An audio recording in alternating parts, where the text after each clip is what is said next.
Hello Leo, Sun, Moon, Rising, and Venus signs. Kamusta kayo? Sana po'y nasa mabuti kayong kalagayan. Welcome back po sa Star Tarot. Kung bago kayo dito, welcome din kayo. Thank you sa inyong support. I truly appreciate it. God bless you all.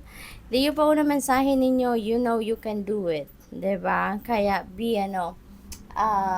confident. Kasi alam mo naman na kaya mo yon. Maaaring nagpo-procrastinate ka lang or maaaring pinagdududahan mo lang yung inyong kakayanan or ang inyong sarili, but you know within yourself, no, na kaya mong gawin yan, kaya mong pagtagumpayan, kaya mong isakatuparan ang mga pangarap ninyo, mga goals ninyo, yung ganon, okay? What seems impossible is possible. Believe. Magtiwala ka. Sa Panginoon, walang imposible. Okay?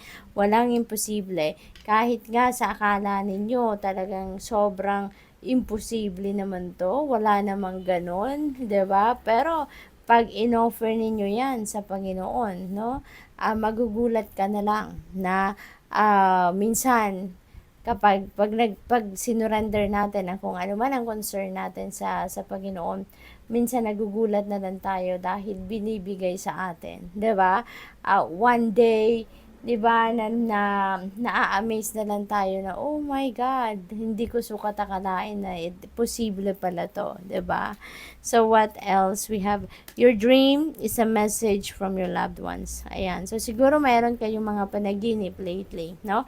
At yung ano man yung nilalaman ng inyong panaginip, mensahe yan para sa inyo ng inyong mga mahal sa buhay na nasa kabilang side na, no? Kaya, pay attention to that, to your dreams, lalong-lalo na kung kunyari na naginip kayo kagabi, or nung isang gabi, yung gano'n, yung very recent na panaginip, that could be a message from your loved ones. Kaya mahalaga na i-research ninyo, i-google po ninyo kung anong ibig sabihin ng mga elements ng inyong panaginip, kung ano ang natatandaan ninyo paggising ninyo, no?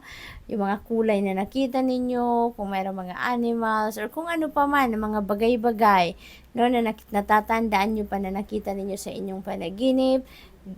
I-google po ninyo yan. Ang dami ng resources dyan, ang dami ng reference na mahahanap ninyo na mag-i-explain ng ibig sabihin ng mga yan. Okay? You are never alone. Believe, magtiwala ka, hindi ka nag-iisa, Leo. Okay? Kung sa pakiramdam ninyo, inabandon kayo ng mga mahal ninyo sa buhay, kung sa akala ninyo wala kayong karamay, wala kayong malapitan, yung mga ganon, that is not true. Okay? That is not true. Ina-assure sa inyo ng universe na hindi kayo nag-iisa. The spirit realm is right there, no? Naghihintay lang yan na tawagin mo. Call on your angels, call on your spirit guides, call on God, no? Magdasal ka, you're just a prayer away, and mararamdaman mo ang presensya nila. Okay? Kung dito naman sa physical realm, imposible naman na wala kayong pwedeng malapitan, 'di ba? For sure, kahit isang tao, meron kayong pwedeng lapitan, pwedeng makausap, yung ganon, okay? So, you are never alone. Magtiwala ka, no? Sometimes, you just need to reach out to people. You just need to initiate conversation, okay? So, tignan natin kung ano pa ang kaganapan dito for you. We have release, lighten your load, kasi maaaring bigat na kayo, Leo. Okay? Maaaring bigat na kayo, hirap na siguro kayo sa emotional baggages, sa emotional wounds na bit-bit nyo pa, or siguro responsibilidad ito, or obligasyon, no? Kung kanino man, sa pamilya, or kung kanino pa man, no? Maaring nahihirapan na kayo ng sobra-sobra. Kaya, it's time for you to release some of them and lighten your load. Okay? Maybe kailangan na ninyong humingi ng tulong sa inyong mga kapamilya sa ngayon kung ito ay related sa obligasyon, responsibilidad, diba? Household chores. Baka lahat na lang na nasa balikat ninyo talaga. So, it's about time na humingi na kayo ng tulong sa inyong mga kapamilya. Okay? Kung ito naman ay mga negative thoughts, negative feelings, emotions, 'di ba?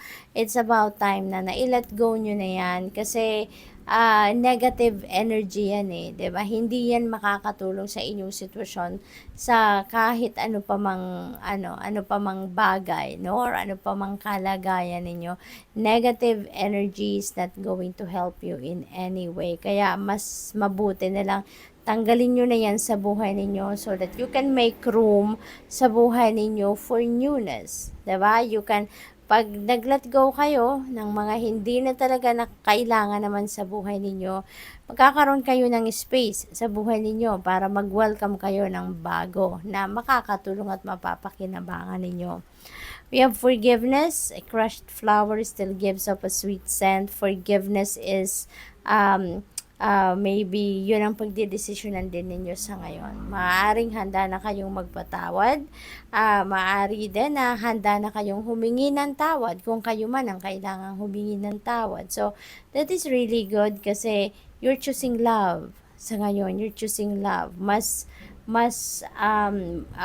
doon kayo sa positibo, no, Leo, at mas naiisip ninyo dito yung kapatawaran, no, at when we are forgiving someone, no, hindi naman natin ginagawa yan para sa kanila, hindi natin ginagawa yan para sa mga taong nakasakit ng ating damdamin, but when we think to forgive, no, yan ay dahil we are doing a favor sa sarili natin, no? Kasi ibig sabihin yan, gusto mo nang mag-forgive, gusto mo nang mag-heal, dahil gusto mo nang mag-move on sa buhay. Gusto mo nang magbagong buhay, no? Nang maluwag sa pakiramdam. So, we have grow. Ayan, all flowers must grow through dirt. Grow, you are up for growth, you are up for change, no? For the better. Kasi, yung parang gusto mo nang